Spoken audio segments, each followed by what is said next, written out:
서 2장 1절부터 우리 13절까지 전장을 한 절씩 교독합니다. 파괴하는 자가 너를 치러 올라왔나니 너는 산성을 지키며 길을 파수하며 내 허리를 견고히 묶고 내 힘을 크게 굳게 할지어다. 여호와께서 야곱의 영광을 회복하시되 이스라엘의 영광이 확대하시나니 이는 약탈자들이 약탈하였고 또 그들의 포도나무 가지를 없이 하였습니다. 그의 용사들의 방패는 붉고 그의 무사들의 옷도 붉으며 그 항우를 벌이는 날에 병거의 쇠가 번쩍이고 노송나무 창이 요동하는도다. 그 병거는 지치듯이 거리를 달리며 대로에서 이리저리 빠르게 달리며 그 모양이 벽과 같고 까다리가 번개 같도다. 그가 그의 존귀한 자들을 생각해내니 그들이 엎드러질 듯이 달려서 급히 성에 이르러 막을 것을 준비하도다. 강들의 숨이 열리고 왕궁이 소멸되며 정한 대로 왕후가 벌거벗은 몸으로 끌려가니 그 모든 시녀들이 가슴을 치며 비둘기같이 슬피 우는도다. 이후에는 예로부터 물이 모인 것 같더니 이제 모두 망하니 사라사라나 돌아오는 자가 없도다. 은을 노력하라, 금을 노력하라. 그 저축한 것이 무한하고 아름다운 기구가 풍부함이니라. 이내가 무한하고 황폐하도다. 주님이 나타나여 그 물리처럼 비치며 모든 머리가 앞게 되며 모든 낯이 빛을 잃도다. 이제 사자의 굴이 어디냐? 젊은 사자가 먹을 곳이 어디냐? 전에는 수사자, 암사자가 그 새끼 사자와 함께 거기서 다니되 그것들을 두렵게 할 자가 없었으며 수사자가 그 새끼를 위하여 먹이를 충분히 짓고 그의 암사자를 위하여 굶겨 사냥하는 것으로 그 굴을 채웠고 찢은 것으로 그 구멍을 채웠었도다. 함께 만군의 여호와의 말씀에 내가 네 대적이 되어 네 병거들을 불살라 연기가 되게 하고 내 젊은 사자들을 칼로 멸할 것이며 내가 또 내 노력한 것을 땅에서 끊으리니 내 파견자의 목소리가 다시는 들리지 아니하리라 하셨느니라. 아멘. 하나님, 오늘 이 시간 나홈서를 통해서 하나님이 하시는 일을 발견하기를 원합니다. 주님, 우리는 죄인이기 때문에 이 죄의 결과 사망이 우리를 엄습해오고 우리가 그리스도 밖에서 영적으로 잠깐 방심할 때 마귀는 우리를 정말 하나님의 진노 아래 있는 자처럼 우리를 끌고 자기의 종으로 삼아 마음껏 우리 인생을 탈취하고 빼앗아갑니다. 주님, 오늘 말씀을 통해서 하나님 앞에서는 아무리 작은 것도 감출 수 없고 죄의 결과가 따라온다는 이 사실이 믿어지게 하시고 깨달아지게 하시고 피부로 느낄 수 있을 정도로 사실화될 수 있는 귀한 시간 되게 하옵소서. 예수 그리스도 이름으로 기도합니다. 아멘. 예, 나홈서는요, 여러분 요나서 아시죠? 요나가 하나님이 니느웨에 가서 경고하라는 거거든요. 회개하라는 거거든요. 그 니느웨는 사실 한 성이고요, 시예요. 그 나라는 뭐냐면 아수르예요. 아스리아. 그 아수르 그 나라를 경고하신 거예요, 하나님이. 그래서 요나를 통해서 경고하셨죠. 그런데 오늘 나홈을 통해서 하시는 얘기는요, 그냥 경고가 아니에요. 이제 멸망을 예언하는 거예요. 하나님이 어때때로 경고도 하시고 경고해서 이제 좀 지나가 버리면요, 하나님이 이제 하나님의 진노가 임하고 심판이 임합니다. 우리에게도 똑같아요. 불신자들은요, 이 땅에서 하나님하고 상관없이 살아도 심판이 안 올 수도 있어요. 이 땅에서. 신자들은 그렇지 않습니다. 신자는 반드시 하나님에 돌이키세요. 네, 반드시 돌이키세요. 그래서 심판이 옵니다. 사실은요, 여러분, 오늘 우리가 하루 살아가면서도 하나님의 심판 아래에 있었어요. 그런데 우리가 심판 그러면 뭐가 무섭고 두려운 거 생각하지요? 그런데 여러분, 우리가 지금 얘기하는 게 뭡니까? 하나님의 말씀에 빛이 비추어지면 우리 안에 흑암이 드러난다 그러죠. 그게 심판이 임한 거예요, 쉽게 얘기하면. 그래서 나의 잘못된 것들이 드러나서 해결되는 거예요. 신자에게 있어서는 심판은요, 물론 두려움이 있죠. 왜? 우리가 지은 죄에 대한 결과가 우리에게 임하니까. 여러분, 죄가 회개했다 그래서 죄의 결과가 없어지는 거 아닙니다. 게으르게 산 사람이 하나님 앞에 게으름을 회개했어요. 그렇다고 갑자기 부자 됩니까? 그렇지 않아요. 자기가 지금까지 게으르게 살아온 그 삶에 대한 결과가 따라오지요. 그렇죠? 그래서 점점 부지런해져서 이제 거기서 빠져나오게 되는 거지, 갑자기 회개했더니 뭐 돈이 뚝 떨어져서 그 다음부터는 잘 살게 됐다, 그런 거 아닙니다, 여러분. 근데 지금 마치 기독교가, 복음이 그런 식으로 사람들에게 지금 들어가고 있다는 거예요. 그렇지 않아요. 여러분, 그런 이스라엘 백성들은 왜 이렇게 고생합니까? 하나님의 선민인데. 그게 아니란 말이에요. 하나님이 심판이 임해요. 그래서 우리가 심판에 대한 개념이 조금 바뀌어야 돼요.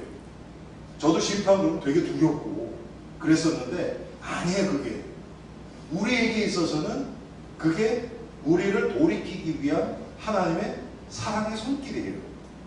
예, 사랑의 손길이에요, 그게. 그래서 오늘 분명히 하나님의 심판은 있습니다. 심판 분명히 있어요. 그리고 우리가 작은 것에서는 우리 삶 가운데서 우리가 계속 당하고, 만약에 그래도 우리가 돌이키지 않으면 하나님이 더 큰 심판을 주세요. 그걸 우리가 막 세상 말로 하나님이 치셨다고 막 이러잖아요. 그렇죠? 그게 친다는 의미가 하나님이 우리를 미워해서 막 저주하고 막 그런 게 아니고요. 하나님의 자녀를 돌이키기 위한 하나님의 목적은 그거예요. 돌이키기 위해서 우리를 징벌을 하시는 거죠. 훈련을 하시는 거죠. 연단을 하시는 거죠. 그런데 우리는 잘못하면 하나님의 심판을 그렇게 부정적으로 생각해서 오히려 그거에 대해서, 하나님에 대해서 오히려 안 좋은 생각, 두려운 생각, 여기에 사로잡히게 만들어요. 그래서 여러분 보세요. 하나님의 사랑을 강조하고 막 그런 사람은요, 하나님에 대한 심판에 대한 의식이 별로 없어요. 그래서 하나님을 두려워하는 마음이 별로 없어져요. 심판을 막 그거 눌려가지고 막 그런 사람은요, 사랑의 하나님이 없어져버려요.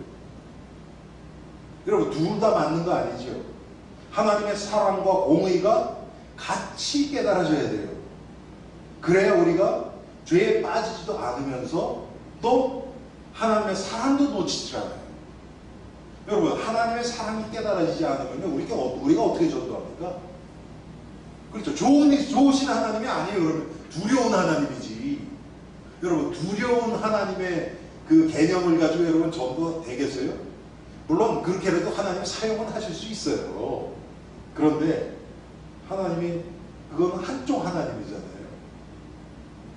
그래서 심판도 항상 심판 그러면 사랑을 염두에 두고 생각을 하셔야 되고요. 하나님의 사랑 얘기를 할 때는 하나님의 공의를 함께 생각하면서 여러분들이 그 하나님의 사랑을 묵상하고 깨닫고 또 그거에 대해서 감사도 해야 돼요. 그런데 이게 한쪽으로 치우치기가 너무 쉬워요. 오늘 나훔서를 보니까 요나가 니느웨에 가서 40일 후에 이성이 망하리라 선포하니까 왕부터 다 회개하죠. 그렇죠? 제위에 앉고 하루 얘기합니다. 그것 때문에 요나가 삐지고 막 그러잖아요. 아마 그 후에 일어났던 사건 같아요. 그리고 하나님이 이 니누에서는 어떻게 될 것을 지금 얘기하는 거예요. 그런데 역사적으로 보면 이 아시리아가 바벨론에게 멸망당해요. 바벨론에게. 그래서 아마 그거에 대해서 지금 이게 한 게 아닌가 이런 생각이 듭니다. 여러분 우리도 똑같아요. 지금 이게 니누에 이건 뭐 하나님 믿는 백성도 아닌데 그렇지 않아요. 니누에 여러분 저 요나가 그 박넝쿨 그거 저 벌레가 먹어가지고 그렇게 그것 때문에 막 짜증내고 그러니까 네가 이 박넝쿨도 아꼈다면 하물며 이 큰 성 니누에 구원받아야 될 백성들이 얼마나 많이 있겠느냐. 하나님이 그렇게 말씀하셨죠. 있었단 말이에요. 거기도. 그런데 그 안에 구원받을 사람들 또 그 후대들 중에서도 구원받을 자들이 또 있겠죠. 그들을 이끌어가는 하나님의 방법이 처음에는 요나를 통해서 말씀을 회개하라고 경고를 주시죠. 항상 하나님은 미리 경고를 하세요. 여러분 우리들도 보면 항상 크게 이렇게 하나님의 어떤 그 심판이 임하기 전에요. 작은 경고들이 계속 옵니다. 그런데 우리가 완전 육신화돼서 영적으로 하나님이 주시는 그 사인들을 못 알아먹으면 우리는 그냥 있다가 큰 심판 아래에 이제 들어가는 거예요. 그런데 하나님은 반드시 경고하세요. 마음의 그런 어떤 죄책감이나 아니면 죄의식이나 아니면 다른 사람들을 통해서 아니면 설교를 통해서 아니면 뭐 찬송을 듣다가 어떻게 해서든지 하나님이 우리에게 경고를 하신단 말이에요. 그런데 이제 대부분 그렇게 죄에 빠져버리면 영의 귀가 완전히 닫혀버리죠. 그러면 안 들려요. 이게 이제 우리의 문제예요. 우리가 영적으로 깨어있고 날마다 하나님 말씀과 기도 가운데서 예배 가운데서 또 그 회개를 통해서 그리스도의 보혈의 은혜를 계속 입고 살아가면 한마디로 영적으로 굉장히 예민해져요. 예민해지면 어떻습니까? 조그만 경고, 하나님이 작은 경고 주셔도 금방 알아채요. 쉽게 얘기하면요, 여러분 셀폰 쓰시죠? 근데 어떤 데는 이렇게 그 시그널이 잘 잡히는 데서 아주 선명하게 잘 들려요. 그런데 어떤 데서는 완전 먹통이에요. 안 돼요. 어떤 때는 제가 가끔 우리 저 IT 박성규 사람 통화하면요, 막 들렸다 안 들렸다 막 그래요.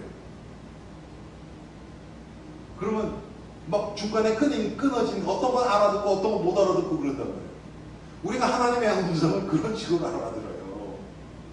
그러니까 어떤 거는 조금 들리고 어떤 건 전혀 모르고. 그런데 하나님은 어떻게 해서든지 우리를 경고하시거든요. 그래서 니누에도 요나를 통해서 미리 경고를 주셨던 거예요. 성경에 보면 하나님의 선지자들의 역할이 바로 이겁니다. 대부분 뭐냐면 경고하는 거예요. 죄에서 돌아서라, 우상에서 돌아서라, 전부 그거예요. 그런데 어떤 왕들은 돌아서죠. 그렇죠. 어떤 왕들은 그냥 무시해버려요. 어떤 선지자를 죽이기도 하고, 네? 옥에 가두기도 하고. 여러분, 헤로드 왕이, 세례 요한이 헤로드 왕의 죄를 지적하니까 옥에 가둬버리잖아요. 그렇죠? 그리고 나중에 죽이잖아요. 목자가 죽이잖아요. 그것처럼 수많은 선지자들이 이렇게 죽어요. 오죽하면 나중에 예수님이 오셔서 비유를 들으시는데 포도원 주인의 비유를 든단 말이에요. 주인이 포도원을 종들에게 맡기고 타국에 다른 나라에 간 거예요. 이제 때가 돼서 그 열매 그 어떤 이문을 조금 얻으려고 종들을 보낸단 말이에요. 그랬더니 때리고 가두고 또 다른 종 보내니까 나중에 죽이고 나중에 아들까지 보냈는데 이 아들 죽이면 상속자니까 이거 우리 거 된다 이제. 그래서 아들도 죽여버리잖아요. 예수님이 그렇게 말씀하시죠. 그러면서 나중에 이 사람이 군대를 데리고 와서 어떻게 하겠느냐. 여러분 그게 이제 쉽게 얘기하면 마지막 심판을 얘기를 하는 거거든요. 그렇게 와서 할 때 처음에 조금 그렇게 했더라도 우리가 이러면 안 되지 하고서 돌이키기를 하나님 바라신다. 우리는 완전할 수 없어요. 완전할 수 없지만 계속 하나님의 그 경고를 조금이라도 더 듣고 더 돌이키는 거예요. 조금씩.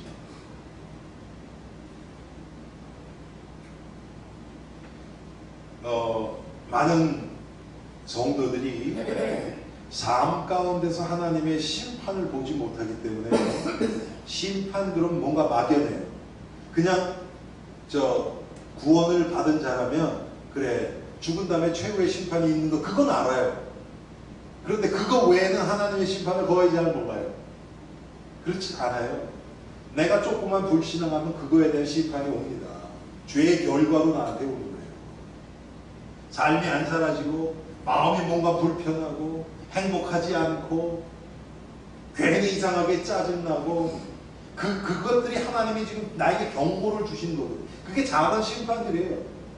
여러분 우리가 믿음도 그렇고요. 이 심판도 그렇고 하나님의 사랑도 그래요. 날마다의 삶에서 작은 부분에서 그게 체험이 되지 않으면 사실화가 안 돼요. 성도들이요, 하나님은 사랑이시다 이거 모르는 자가 누가 있겠어요? 예수 믿는 사람 다 알죠, 그렇죠? 그런데 그 사랑이 사실적으로 내 마음에 부딪히지가 않아요. 그러니까 조그만 거에도 삐지고, 하나님의 사랑을 받았다는 자가 왜 조그만 거에 삐져가지고 그러니까 이게 실상화가 안 되죠. 삶 가운데서 아주 작은 것에서 하나님이 나를 이렇게까지 사랑하시는 거예요. 정말 그런 것들이 계속 체험되면 당연히 하나님 나 사랑하시지. 그러면 하나님이 나를 사랑하시기 때문에 지금 내가 당하는 이런 역경이나 고난 이거는 하나님 분명히 아시고 분명히 하나님이 지금 뭐 이걸 통해서 사실 계획이 있으시다는 게 믿어진단 말이에요. 근데 그게 안 믿어지면 작은 것에서 하나님이 하시는 일이 안 보이면 큰 거는 더 안 보여요. 아니 작은 것도 안 보이는데 큰 게 됩니까 여러분? 말이 안 되죠. 여러분이 예를 들어서 보세요. 이 사람한테 5불 꺼달라고 하는데 안 꺼줬어. 그 다음에 3불만 꺼는데 안 꺼줬어. 이 사람한테 10,000불 끌 수 있어요 없어요? 말이 안 되잖아요 그거는. 그렇죠? 근데 우리가 지금 그렇게 한 신앙생활을 하려고 해요. 큰 거, 이따만한 거. 그러니까 이제 어떻게 되냐, 육신적인 걸 거기다 갖다 딱 붙인단 말이에요. 평소에는 하나님의 사랑 하나도 체험 못하고 응답도 모르고 그러다가 육신적으로 뭐가 잘 되면 하나님이 하셨다 그러고서 거기다가 끌어당긴다. 그거 하나님이 하신 게 아닌데. 여러분 심판은 똑같습니다. 야, 하나님이 내 마음속에 이 죄성, 조그만 죄성이 이렇게 나오는데 야 이걸 이렇게 나한테 하시네. 하나님이 치셨다 뭐 그런 의미가 아니죠. 이렇게 아주 세밀하게 반응을 하십니다. 이게 체험이 돼야 되겠죠. 왜? 하나님은 똑같이 살아계신데. 지금 그런 관점에서 여러분들이 이 심판을 보셔야 돼요. 그렇지 않으면요, 지금 제가 저 자신만 생각해도 돼요. 영적인 불감증, 감각이 점점 사라지는, 이 정도는 괜찮겠다. 이렇게 되기가 너무 쉬운 거예요. 특히 이 시대는. 네. 너무 방종하는 사람들이 많으니까 주위에. 그런데 정말 그런 아주 작은 거, 내 마음속에 그냥 살짝 일어나는 어떤 충동이나 유혹이나 이런 것들이 있잖아요. 그런 것조차도 하나님을 회개할 수 있을 정도로 그렇게 예민해진 사람은 하나님이 경고 조그만 거 줄 때 금방 알아채죠. 하나님 알겠습니다. 예. 이거 깨닫게 해주셔서 감사합니다. 그리고 돌아서요. 큰 심판이 올 이유가 없죠, 그런 사람은. 근데 우리는 대부분 그렇지 않단 말이에요. 완전히 갈 때까지 가서 된통 두들겨 맞지 않으면 우리는 잘 안 돌아와요.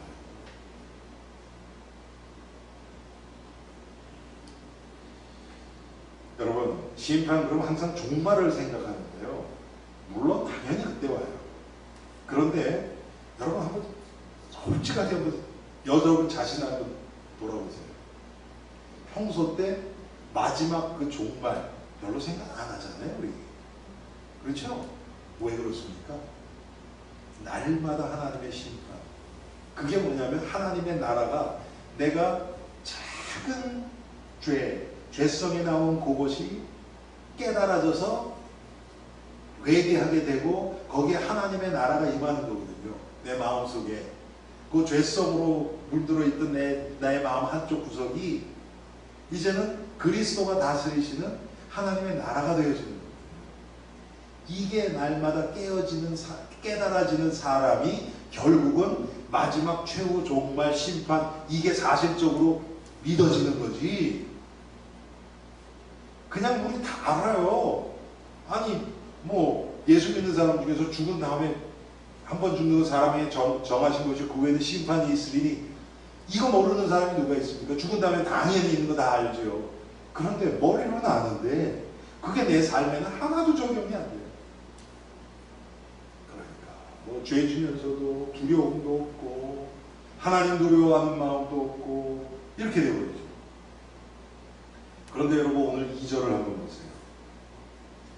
여호와께서 야곱의 영광을 회복하시되 이스라엘의 영광 같게 하시나니 이는 약탈자들이 약탈하였고 또 그들의 포도나무 가지를 없이 하였습니다.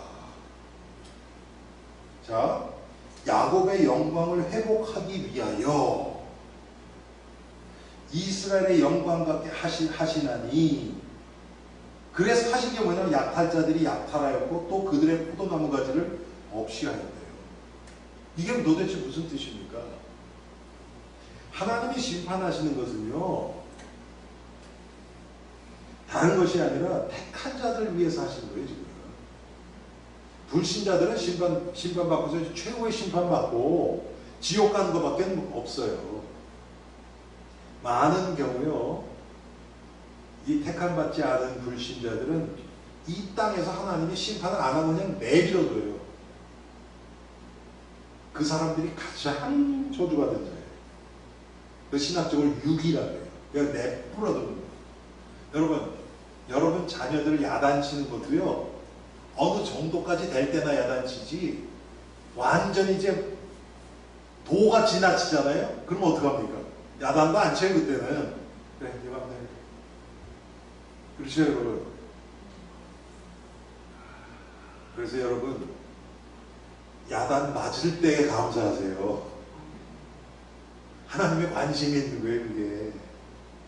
그런데 오늘 2절에 보니까 택한 백성, 야곱의 영광을 회복하기 위해서 이런 심판이 만드는 거예요.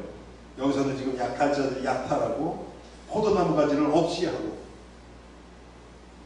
야곱의 영광을 회복하기 위해서.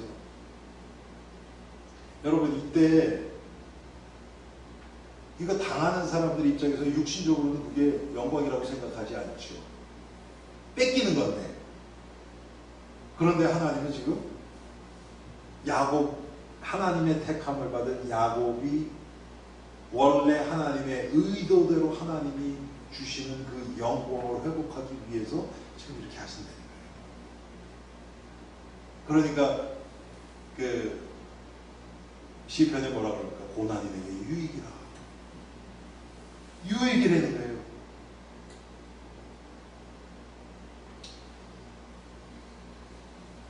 여러분, 그러니까 니누에가 그 아수르의 수도죠. 아수르가 유다를 계속 괴롭힙니다. 오죽하면 요나 선지자가 내가 쟤네들한테 가서 내가 복음 안 전한다. 저 나쁜 놈들 저 하나님 믿고 회개하고 그 축복 받으면 안 돼. 그래서 도망갔던 거예요.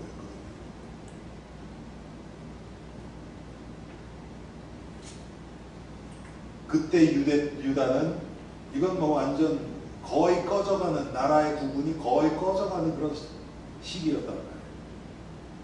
그런데 하나님이 어떻게 하십니까, 여러분? 아까 말씀드렸던 것처럼 그 이전에, 지금 나홈서 훨씬 이전부터, 뭐 쉽게 얘기하면 솔로몬 때부터 시작해서 이스라엘 역사가 계속 쇠락해가요. 물론 중간에 잠깐 올라갔다 이런 것도 있지만, 그래서 아까 말씀처럼 하나님이 경고하시고 선지자도 보내시고 또 선한 왕도 해서 목 조금 회복하시고 하게도 하시고, 히스기야 왕 같은 사람, 지난 주일 여호사밧 왕 같이 여러분 얼마나 신실한 왕입니까?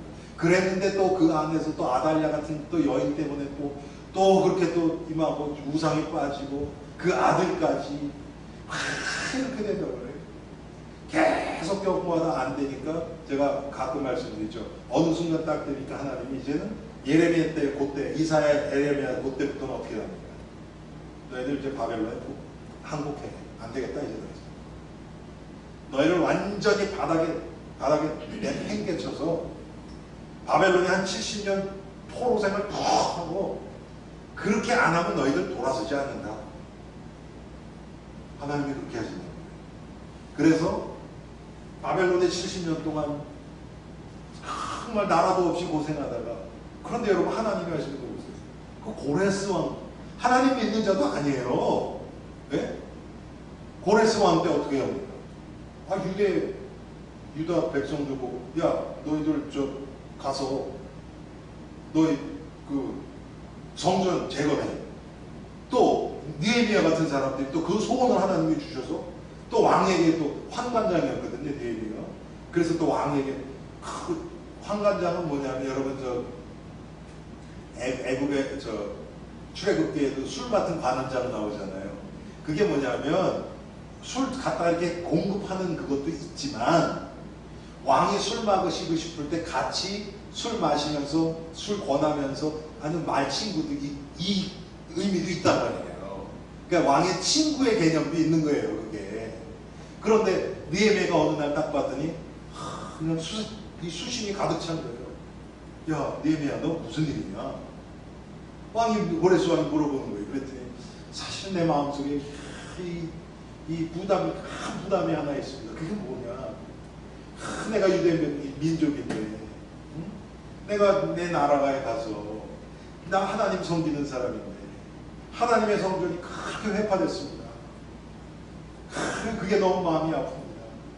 그랬더니 왕이, 그래, 내가 그럼 어떻게 해줬으면 좋겠냐? 그랬더니, 그럼 나를 보내셔서 그걸 좀 재건하는 데 좀 도와주십시오. 그러니까 느헤미야에게 또 그런 마음을 주시고, 에스라에게 또 그런 마음 주시고, 여러분 그런 식으로 그 스룹바벨에게 또 그런 마음을 주셨는 그런 사람들이 모아서 이제 가서 성전을 재건하는 거예요. 완전히 그 70년 동안 그 포로 생활하면서 그 쓴 그거 우리가 하나님을 배반하고 우상에 빠져서 우리가 이 결과를 이렇게 된 거예요. 그거에 대한 한이 있는, 우리말로 얘기하면 복음의 한이 있는, 그리스도 보혈의 한이 있는 그런 자들을 하나님이 일으키셔서 그 사람들 중심으로 와서 하나님의 성전을 재건하는 거예요. 그런데 놀라운 게 뭐냐면, 그 전에 여러분 지난 주일날에도 제가 여호사밧 왕 얘기했죠. 뭐 히스기야 왕, 여호사밧 왕의 또 아버지 아사 왕, 그런 좋은 정말 하나님을 신실한 마음으로 섬기는 왕들이 있었단 말이에요. 그 어느 왕 때보다도 포로 갔다가 돌아온 이스라엘 백성들이요, 가장 순수한 마음으로 하나님 앞에 유월절을 지키고 하나님을 섬기게 돼요. 왜 그렇습니까? 70년 동안 완전히 바다까지 갔었거든요. 그거 하게 하려고 하나님이 예레미야에게, 예레미야가 막 감옥에 갇혀 가면서까지 그 바벨론에 항복해야 된다. 바벨론에 항복해야 된다. 그러니까 다른 선지자들이나 그 왕은 볼 때는 이거 매국노예, 이거 싸워보지도 않고 이게 말이나 되냐, 이렇게 됐단 말이에요. 그때는 이제 하나님의 중심 벌써 넘어간 거예요. 그런데 다른 선지자들은 지금 영적으로 예민하지 못하니까 그냥 좋은 대로 생각하는 거예요.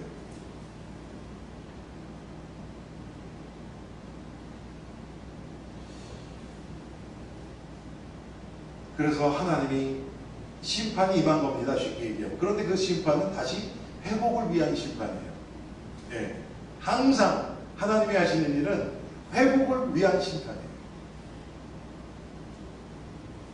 마치 금을 불 속에 쫙 집어넣어서 녹이고 또 녹이고 해서 정금이 나오는 거죠. 하나님은 그렇게 하신다.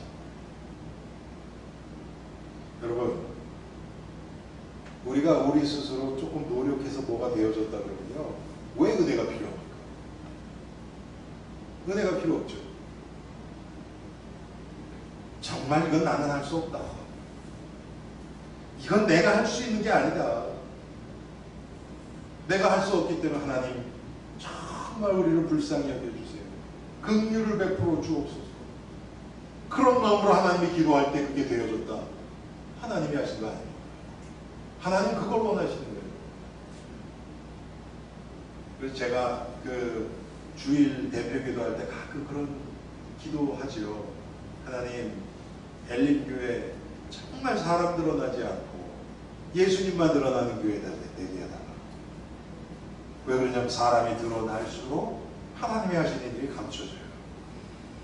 사람이 높아질수록 예수님은 사라져요. 참 이게, 그런데 우리 안에 어떻게 해서든지 나를 드러내고자 하는 마음이 끊임없이 올라오지 않습니까?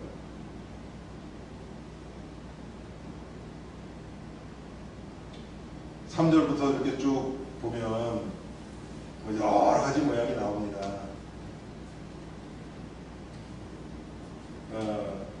3절, 4절, 5절 이거 보면 무시무시한 막 무기 같은 것들이 나오는 거예요. 쉽게 얘기하면 우리가 상상할 수 없는 무기들, 예. 병거에 쇠가 번쩍이고, 뭐 병거가 미친 듯이 거리를 달리고, 횃불같이 빠르기가 번개 같고, 꼭 무슨 현대 전쟁하는 것처럼, 야, 지금 뭐 무기들이 너무너무 이 개발이 돼가지고요, 도대체 뭐가 나올지를 모르겠어요 이제. 야, 참 막 그런 것들이 막 그렇게 되는 거예요. 하나님이 그걸 통해서도 심판을 하세요. 그런데 제가 여러분들하고 오늘 꼭 좀 그런 건 뭐 그렇게 중요하진 않고요. 제가 13절을 좀 읽을게요. 만군의 여호와의 말씀에 내가 내 대적이 되어 내 병거들을 불사라 연기가 되게 하고 내 젊은 사자들을 칼로 멸할 것이며 내가 또 내 노력한 것을 땅에서 끊으리니 내 파견자의 목소리가 다시는 들리지 아니하리라 하셨느니라. 제가 이거 13절을 읽으면서요, 조금 뭐라 그럴까, 마음이 두려움이 탁 오더라고요. 그게 무슨 뜻이냐면요, 자, 하나님이 우리를 때때로 벌하시기도 하고 우리를 환난을, 고통을 통과하기도 하시고 하세요. 그런데 하나님이 우리 편에서 하시는 거예요, 대부분. 그런데 여기 뭐라 그래요? 여호와의 말씀, 내가 네 대적이 되어. 하나님이 우리 반대쪽에 쓰셔서 우리를 치기 시작하면 이건 보통 심각한 게 아닙니다.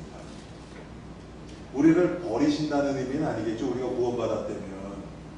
그렇지만 하나님이 우리 반대쪽에 쓰셔서, 아, 이건 진짜 내가 제대로 손봐줘야지, 이거 안 되겠다, 이렇게 되면 이제 난리 나는 거예요. 그게 지금 이스라엘의 후기 역사가 바로 그겁니다. 빨리 가서 항복하려는 거예요, 바벨론에. 여러분, 이건 정말 무서운 일입니다. 그런데 왜 그런가? 우리가 하나님 반대쪽에 쓰잖아요. 하나님이 그렇고 싶어서 그런 게 아니라 하나님은 사랑의 하나님인데 우리가 반대쪽에 쓰잖아요. 마귀에게 도구가 되잖아요. 복음을 막는 쪽에 쓰지 않습니까? 십자가의 원수로 행하지 않습니까? 하나님이 우리가 십자가의 원수로 행할 때 우리 때문에 복음을 하나님이 삭감하게 허락하시겠습니까? 아니죠. 그러면 어쩔 수 없이 하나님 우리에게 손댈 수밖에 없죠. 제가 예를 들어 볼까요, 여러분? 참 사람이 간사한 게, 구약에 여러분 라헬이라는 사람 있죠? 라헬이 요셉의 어머니예요. 그렇죠? 근데 라헬이 되게 예뻤어요. 그래서 레이첼이라는 영어 이름 많아요. 근데 사실 믿음의 여인은 레아예요. 레아를 통해서 유다, 넷째 아들이죠. 넷째 아들 유다가 나오죠. 그게 예수님의 조상이 되거든요. 근데 리아라는 이름은 거의 없어요. 왜? 별로 이렇게 생긴 게 그렇게 예쁘다고 나오지 않거든요. 안 해요. 그러니까 사람들이 이름 안 줘, 그거. 라헬은, 여러분, 지금 제가 라헬 얘기하려고 해요. 라헬을 하나님 데려가 버리기 시작해요. 그렇죠? 왜 그렇습니까? 라헬 놔뒀다가는 이 복음이 삭감돼요.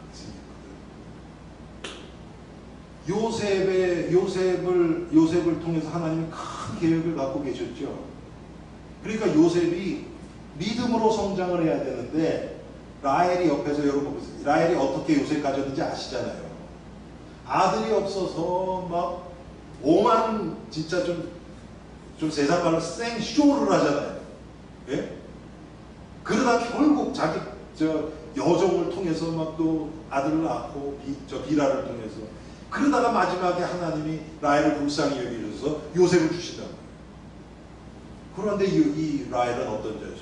우상숭배를, 드라빔 아버지 라반 드라빔 훔쳐갖고 나오잖아요.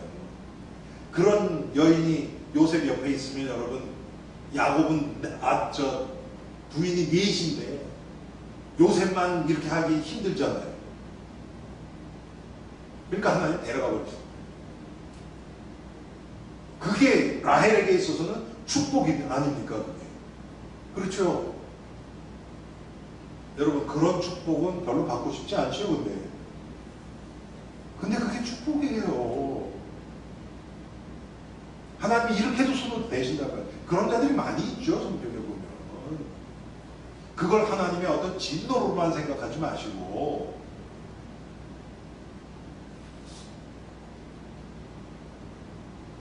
이스라엘 백성들, 그 당시에 이스라엘 백성들, 할례받은 이스라엘 백성들은 우리가 구원받은 자라고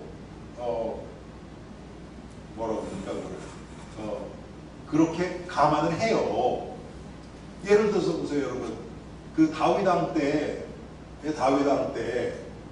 그 법궤를 옮기다가 우사라는 사람이 그걸 이렇게 만져서 죽잖아요. 그렇죠? 그럼 그 사람 지옥 간다는 뜻입니까? 그게 아니란 말이에요. 구약은 그 개념으로 쓰이는 게 아니에요. 물론 우사가 잘한 것은 아니에요.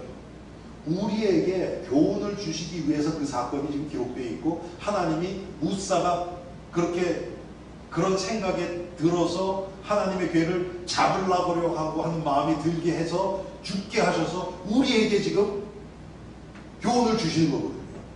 하나님의 역사를 내가 하려고 그러면 하나님 가만히 안 계시죠. 그렇지 않습니까? 근데 우리가 그럴 때 얼마나 많습니까? 지금 모든 게 그렇단 말이에요. 그게 하나님의 심판이기도 하면서 사실은 축복이에요.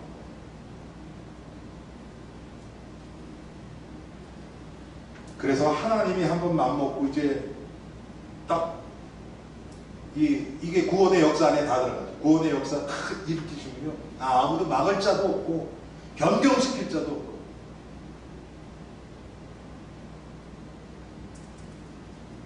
우리가 그러면 하나님의 심판을 어떻게 받아들여야 됩니까? 이제 결론적으로, 왜? 심판인 동시에 사실은 축복이에요. 성도들에게 있어서. 아까 얘기했잖아요. 야곱의 영광을 회복하기 위해서. 한마디로 얘기하면 우리가 하나님의 자녀잖아요. 신자잖아요. 하나님의 자녀의 영광을 회복하기 위해서 하나님이 우리에게 심판을 하신단 말이에요. 왜? 그렇게 해서 우리에게 필요 없는 것을 깎아내지 않으면 그 영광이 육신화되어버리고 하나님 앞에 영광으로 돌려지지가 않기 때문에 하나님이 그렇게 하시는 거예요. 여러분, 이건 정말 어떻게 보면 굉장히 무서운 면도 있어요. 두려운 면도 있어요. 왜? 그게 깨달아지면 깨달아질수록 하나님이 너무 세밀하게 작은 것까지도 반응하시는 하나님이 깨달아지면 두렵겠습니까? 안 두렵겠습니까? 당연히 두렵죠. 여러분, 만약에 여러분이 이렇게 딱 한쪽으로 의식이 생겼어요. 그게 뭐냐면 하나님이 지금 나를 쳐다보고 계시다는 게 깨달아져. 그럼 여러분 쉽게 죄질 수 있겠습니까? 못하죠. 아니, 하나님 보고 계신데. 그게 두려우면서도 사실 축복이잖아요. 맞죠? 똑같은 말이에요. 우리가 하나님이 심판이라는 것이 바로 그거예요. 하나님이 지금 우리를 지켜보고 계시는 거예요. 함께 하시는 거예요. 그게 깨달아지는 거예요. 그래서 여러분, 아까 제가 말씀드린 것처럼 우리 삶의 작은 부분들, 작은 그런 부분에서 하나님이 내 마음을 디모데후서 3장 16절에 나오는 것처럼 하나님의 모든 성경은 하나님의 감동으로 낸 것으로 교훈과 책망과 바르게 함과 의로 교육하기에 유익하니 그랬거든. 말씀을 통해서, 어떨 때는 생각을 통해서, 뭐를 통해서 하나님이 어떨 때는 나를 가리키기도 하시고, 또 책망도 하시고, 바르게도 하시고, 의로 교육도 하시고, 달래기도 하시고, 또 타이르기도 하시고, 어떨 때는 막 야단을 치시고, 야단을 쳤는데도 안 되면 팔을 비틀어서라도 바른 길을 가게 하시고, 그런 하나님으로 순간순간 체험된다면 여러분, 우리 신앙생활이 어떻겠습니까?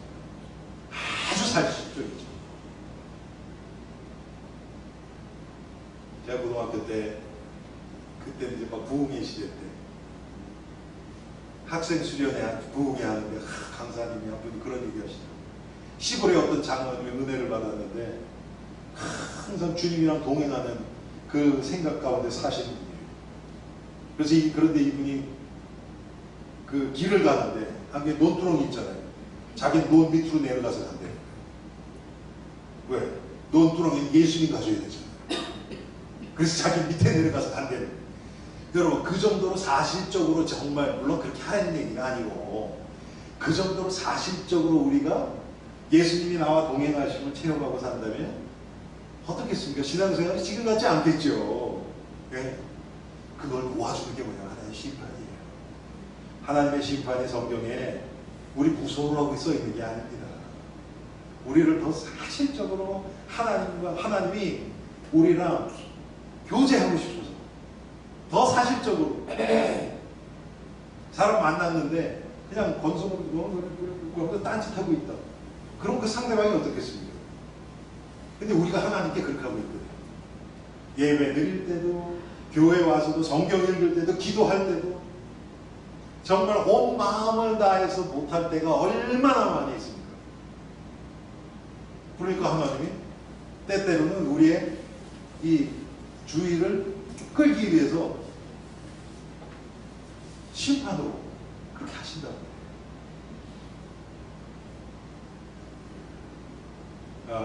올해 우리 지금 주일날 우리 창세기하고 또 화요일날 우리 이제 요한복음 또 시작했죠. 하나님의 말씀을 더 상식적으로 그냥 이렇게 뭐 지식으로 하는 게 아니라 구절구절이 나에게 내 마음에 와닿고 내 삶에 적용되고 그걸 통해서 내 죄가 드러나고 그리스도가 깨달아지고 이렇게 되어질 수 있도록, 네, 그게 제 지금 기도 제목이고 목표입니다. 하나님의 심판도 같은 의미 안에서 그렇게 되어질 때 아마 우리가 훨씬 더 우리의 삶이 조금 아까 우리 부른 찬송처럼 훨씬 더 성결하고 거룩한 삶 되어질 걸 확신합니다. 승리하시기 바랍니다. 하나님, 오늘 나훔서 2장 말씀을 통해서 하나님의 심판에 대해서 잠깐 생각해 보았습니다. 하나님이 요나를 통해서 니느웨를 경고하시고 회개도 했는데 또 이들이 돌아서서 하나님을 저버렸을 때 하나님의 심판이 임했다는 것 우리가 말씀을 통해서 확인합니다. 그것이 하나님이 이들을 미워해서 버리시기 위해서 했다기보다는 그 안에 하나님의 백성들이 있기 때문에 그들이 하나님의 자녀로서의 영광을 회복하고 하나님의 영광이 드러나게 하기 위해서 하나님의 심판도 사용되어지는 것을 저희들이 믿습니다. 하나님, 우리의 삶 가운데 작은 부분에서도 순간순간 나의 죄를 통하여 하나님이 깨달음을 주시고, 그래서 이 하나님의 심판이 하나님의 사랑의 표현인 것이 깨달아지게 하옵소서. 남은 3일도 하나님의 사랑과 공의 안에서 그리스도를 깊이 깨달아가는 복된 엘림의 성도들 되게 하옵소서. 예수 그리스도 이름으로 기도합니다.